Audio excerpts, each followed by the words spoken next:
Hola, gracias por estar tomando esta capacitación. Yo soy Fernanda. Yo soy Yutzil. Somos promotores de la salud joven en Project Hope México. El día de hoy les vamos a estar hablando sobre alimentación consciente, corporalidad diversa y actividad física. También vamos a hablar un poco sobre cómo referirnos a las personas en base a su identidad de género, un poco sobre los pronombres y unos conceptos que los pueden ayudar en el trato. Lo primero que tenemos que hacer es identificar conceptos importantes en el proceso de nuestra alimentación.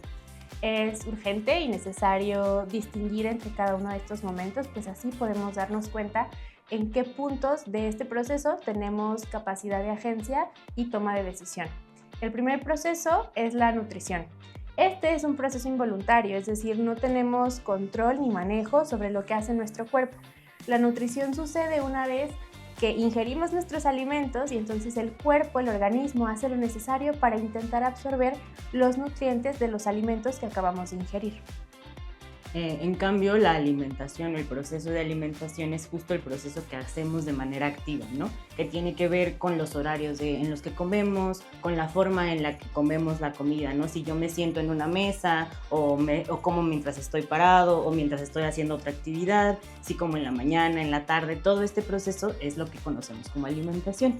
Y la parte de la dieta es lo que comemos, ¿no? O sea, qué alimentos decidimos o hay disponibles para que podamos comer. Y entonces la dieta la tenemos que distinguir de lo que luego escuchamos sobre dietas o estar a dieta, porque la dieta todo el mundo la tiene, ¿no? Todo el mundo tenemos una dieta y comemos ciertas cosas, hay unas que no nos gustan, hay unas que nos hacen bien, otras que no nos hacen bien, unas que nos caen pesadas, y esto pues, también lo elegimos, digamos, o tenemos capacidad de elegirlo de una manera activa. Antes de continuar, tenemos que compartirles dos conceptos importantes para que nuestra atención con cualquier tipo de persona sea atención integral. Estos conceptos son gordofobia y pesocentrismo. Cuando tenemos estas dos perspectivas, estamos obstaculizando nuestro trato y nuestra atención para la promoción del bienestar. La gordofobia consiste en el rechazo que se siente hacia los cuerpos gordos. Sin embargo, esto no queda solo como en materia discursiva, sino que se extiende a la constitución material de los espacios. Esto quiere decir, construimos una sociedad en la que los cuerpos gordos no tienen lugar o intentan invisibilizarse a pesar de que ya existen. Por ejemplo, los asientos de los camiones, los asientos del transporte público en general son asientos muy pequeños, las butacas en las escuelas o incluso las tallas de ropa. Todo esto tiene que ver con la exclusión de cuerpos gordos y constituye una forma de discriminación, pues se obstaculiza el acceso a ciertos derechos. Por otro lado, el pesocentrismo va en el trato directo con las personas. El pesocentrismo es esta idea de que toda una persona se basa en su cuerpo. Su estado de salud, su valor, su nivel de atractivo, tiene que ver con su cuerpo, ¿no? Y esto, igual que la gordofobia, y de hecho van de la mano, nos obstaculiza los derechos humanos de las personas en general. Ahora bien, estas perspectivas podrían influir, por ejemplo, en nuestros hábitos alimenticios. Los hábitos alimenticios constituyen una serie de rituales o de costumbres que tenemos al momento de ingerir nuestros alimentos. Por ejemplo, los hábitos alimenticios responden a las preguntas cómo, cuándo, dónde, con quién, por qué. Por ejemplo, cómo tiene que ver con cómo muy rápido la sociedad, por ejemplo, si trabajamos mucho tiempo, nos limita los espacios en los que podemos comer de forma adecuada y como prestando atención a este proceso de nutrición. Entonces, si como muy rápido, ahí me estoy dando cuenta de que ese es un hábito alimenticio. Ahora, ¿en dónde como? Me enseñaron a comer en la mesa, me enseñaron a comer en el carro mientras me transporto de un lugar a otro, me enseñaron a comer con familia o me enseñaron a comer en mi soledad. ¿Dónde o con quién o por qué como? Por ejemplo, ¿como porque tengo hambre o como porque me establecieron desde pequeña, una rutina de en qué momento se tienen que ingerir nuestros alimentos? Todas estas preguntas conforman nuestros hábitos alimenticios y dependen no solo de mí mismo o de mí misma, sino de la cultura en la que vivo y también de mi contexto social mucho más restringido. Y dentro de esta parte de lo que mencionábamos de la gordofobia y el pesocentrismo, luego aparecen estas llamadas dietas, que realmente son dietas restrictivas o que suelen ser dietas restrictivas y que justo afectan nuestros hábitos alimenticios, ¿no?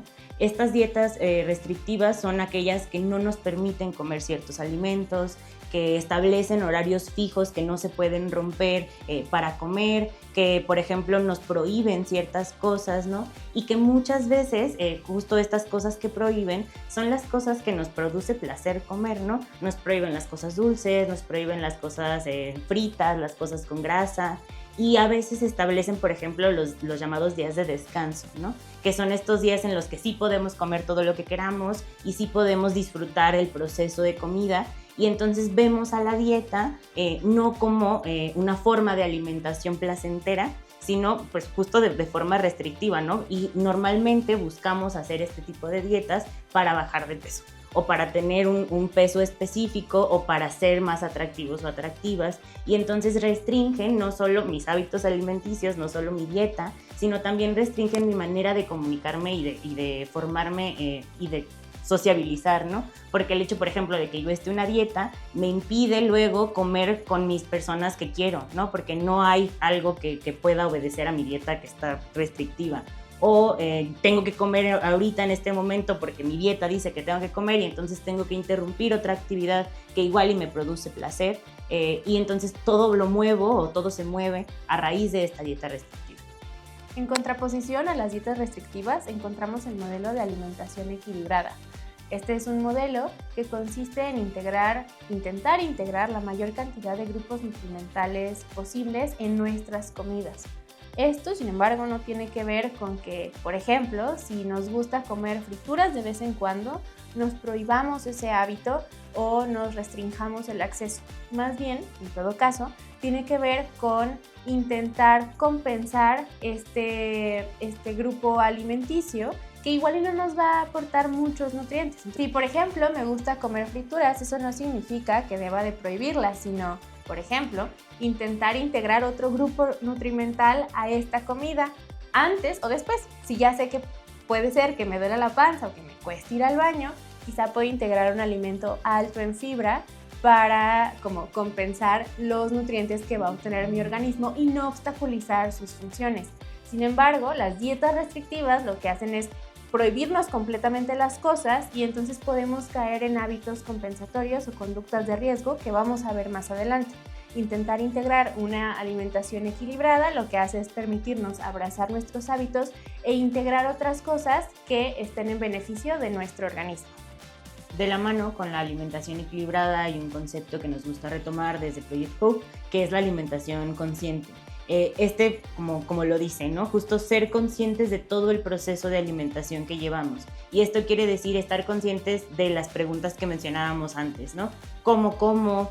¿Dónde como? ¿Por qué como? ¿En qué momentos? ¿De qué forma? ¿Me gusta comer? ¿Detecto el hambre? Por ejemplo, si sé o no sé cuándo tengo hambre o cuándo me lleno, o me doy cuenta de que tengo hambre ya hasta que me duele la cabeza o me mareo.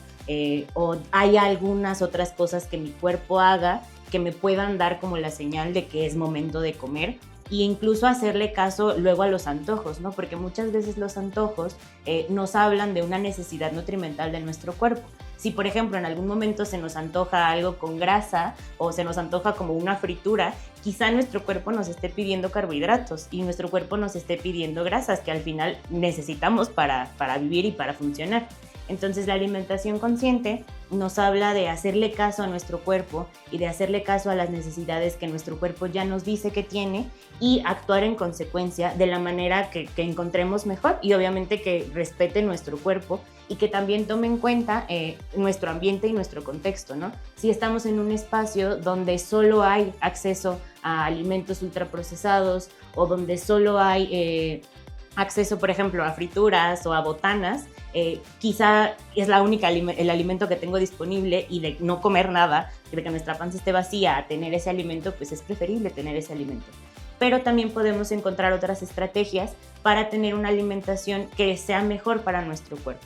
Y entonces, si ya sabemos que estamos en este ambiente donde no encontramos otros alimentos, quizá llevar un alimento de nuestra casa, por ejemplo, o encontrar alimentos antes, y también encontrar alimentos que ya comemos, por ejemplo, en nuestras casas y que son fácilmente transportables, ¿no?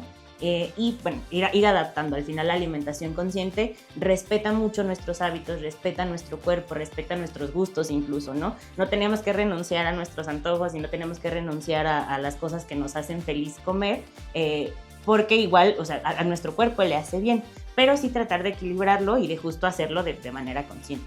Ahora bien, la alimentación consciente no tiene el propósito de alimentarnos de mejor forma para evitar la gordura o para evitar evitar como estos subidones de peso.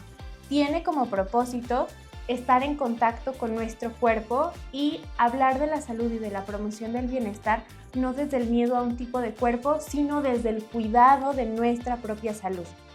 Al momento de identificar nuestras formas de comer o tratar con personas, podemos confundir ciertas conductas alimentarias de riesgo con hábitos de alimentación saludable. Estas conductas alimentarias de riesgo tienen que ver con contar nuestras calorías, todo lo que consumimos, estarlo contando. Puede ser restringirnos comida, puede ser darnos atracones de comida. Todas estas conductas lo que intentan es compensar. Y esto tiene que ver con las dietas restrictivas, porque por ejemplo nos enseñan que la comida es un castigo o un premio. Y estas son formas problemáticas de relacionarnos con la comida. Cualquier conducta alimenticia de riesgo podría estarnos dando señales de un trastorno de la conducta alimenticia. Y cuando hablamos de trastornos de la conducta alimenticia, es muy común que solo pensemos, por ejemplo, en anorexia y bulimia y que aparte tengamos como una idea de cómo se ven las personas con anorexia o con bulimia.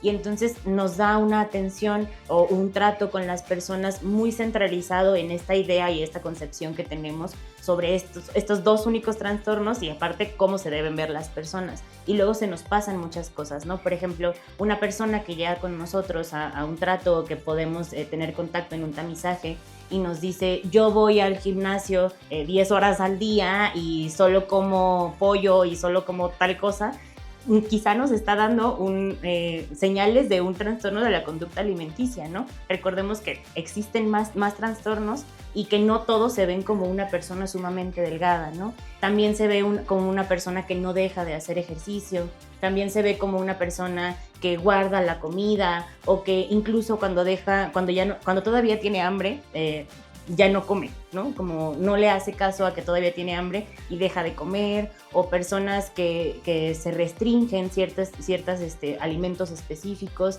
y que luego cuando tenemos el trato con estas personas suelen salir como en el cotidiano, por ejemplo, que encontramos en grupos que a veces se venden como espacios saludables o espacios de acompañamiento al ejercicio, como el ayuno intermitente, por ejemplo, que lo que nos habla muchas veces es de justo ignorar la sensación de hambre e ignorar la sensación de necesitar alimento para buscar cierto tipo de cuerpo, porque volvemos a que normalmente va de la mano con la gordofobia y con el pesocentrismo y con las dietas restrictivas que justo nos empujan a tener cierto tipo de cuerpo, incluso cuando nuestra corporalidad no lo permite o cuando no lo vamos a lograr, ¿no? Entonces van saliendo más y más hábitos que nos van restringiendo todavía más nuestra relación con nuestro cuerpo y nuestra relación con la comida.